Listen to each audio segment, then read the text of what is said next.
So friends, ఇప్పుడు XLR dynamic మైక్రోఫోన్ని డైరెక్ట్గా కెమెరాకి ఎలా కనెక్ట్ చేయాలో చూస్తున్నాము. మనకి విండ్ స్క్రీన్తో ఇప్పుడు పని లేదు.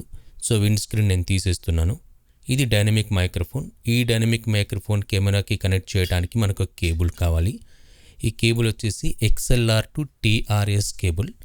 ఇది ఒక వైపు వచ్చేసి XLR ఫీమేల్ ఉంటుంది, ఇంకొక సైడ్ వచ్చేసి ఇది 1.5 మీటర్ ఉంటుంది, ఇంకో సైడ్ వచ్చేసి ఇది TRS connectivity 3.5 mm TRS plug ఉంటుంది. దీన్ని మనం ఇప్పుడు నేనేం చేస్తున్నా అంటే ఈ XLR ఉన్నటువంటి సైడ్ని నేను డైనమిక్ మైక్రోఫోన్కి కనెక్ట్ చేసి ఇంకో సైడ్ TRSని నేను కెమెరాకి కనెక్ట్ చేయడానికి వెళ్తున్నాను. ఆ తర్వాత ఆడియో మనం విందాం.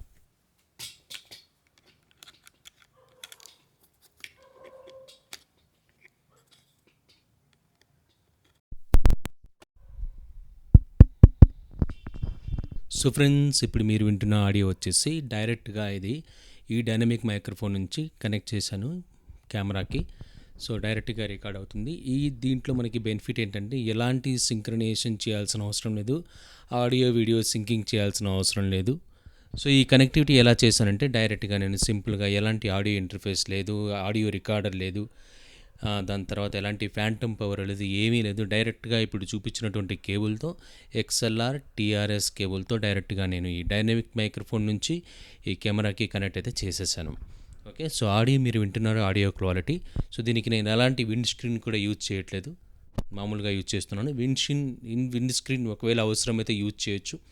మనకు ఆడియో పాప బాబా ఇలాంటి సౌండ్స్ సరిగా అంటే గాలి తగిలినట్లుగా ఉంటే ఆ టైంలలో మనం ఏం చేయొచ్చు అంటే విండ్ స్క్రీన్ యూజ్ చేయొచ్చు.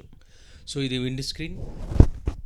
సో ఇప్పుడు విండ్ స్క్రీన్ నేను కనెక్ట్ చేశాను అండ్ దాని తర్వాత ఆడియో మీరు ఎప్పుడైతే వింటున్నారు, సో ఎలా ఉంది చూడండి. క్వాలిటీ మీకు ఎలా ఉంటుందంటే డైరెక్ట్గా మీకు ఆడియో వీడియో సింక్ చేయాల్సిన అవసరం కూడా లేదు. ఎడిట్ చేస్తున్నప్పుడు, వీడియో ఎడిటింగ్ చేస్తున్నప్పుడు, దాని తర్వాత డైరెక్ట్గా మనకి వీడియోతో పాటు ఆడియో కూడా రికార్డ్ అయిపోతుంది. మళ్ళీ సపరేట్గా రికార్డ్ చేయాల్సిన అవసరం లేదు.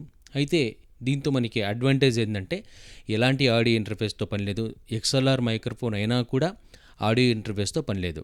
అయితే ఇది అడ్వాంటేజ్. డిసడ్వాంటేజ్ ఏంటంటే ఈ కేబుల్ ఏదైతే ఉందో ఈ కేబుల్ చాలా పొడుగుగా ఉండాలి. ఓకేనా. సో జనరల్గా ఇండోర్లో అయితే చాలా బాగుంటుంది.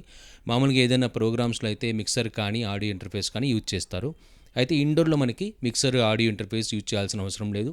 మన కెమెరాలో మనకి ఆడియో ఈ మైక్రోఫోన్ గెయిన్ ఉంటుంది, దీంట్లో మనకి ఆడియో గెయిన్ ఉండదు. అంటే దీన్ని వాల్యూమ్ పెంచడం కానీ తగ్గించడం కానీ ఈ డైనమిక్ మైక్రోఫోన్లో లేదు కాబట్టి ఉంటా పర్వాలేదు, జనరల్గా ఉండదు. ఒకవేళ ఉంటే ఇక్కడ మేము పెంచుకోవచ్చు. లేదా అంటే మనకి కెమెరాలోనే గెయిన్ మనం కొంచెం పెంచుకొని ఇప్పుడు 20, 22, 23 అలా పెంచుకొని ఆడియోని రికార్డ్ అయితే చేసుకోవచ్చు.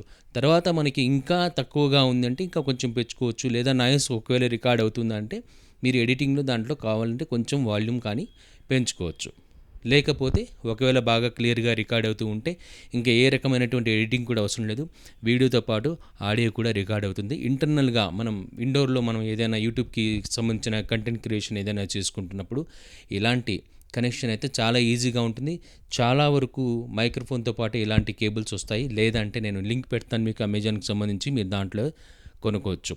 ఒక పక్క XLR ఉంటుంది మైక్రోఫోన్కి కనెక్ట్ చేయడానికి, ఇంకో సైడ్ వచ్చేసి మనకి TRSకి సంబంధించినటువంటి ఒక 3.5 పిన్ ఉంటుంది. డైరెక్ట్గా మనకి కెమెరాలో రికార్డ్ అయిపోతుంది అనమాట ఇది కనెక్ట్ చేసినప్పుడు.